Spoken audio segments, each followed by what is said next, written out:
পরিমাণ মতো পানি দিয়ে এবার আমি পুরো ব্যাটারটা বানিয়ে নেব।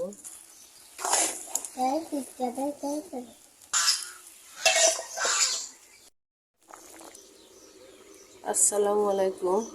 বাঙালির অন্যতম খাবার বউয়া বাটার কুমড়ার ফুলের বড়া। কুমড়ার ফুলের বড়া বানানোর জন্য এখানে আমি কিছু কুমড়ার ফুল ছিঁড়ে বোটা ছড়ায় পরিষ্কার করে নিয়েছি। এবার কিছু ভেষণ নিয়ে নিয়েছি, পরিমাণ মতো লবণ দিয়ে দিলাম, 1 চামচ রসুন আর জিরে বাটা দিয়ে দিলাম, সামান্য কিছু হলুদের গুঁড়া দিয়ে দিলাম। এবার এগুলো আমি মিক্স করে সামান্য কিছু কাঁচামরিচ বাটা দিয়ে দিলাম,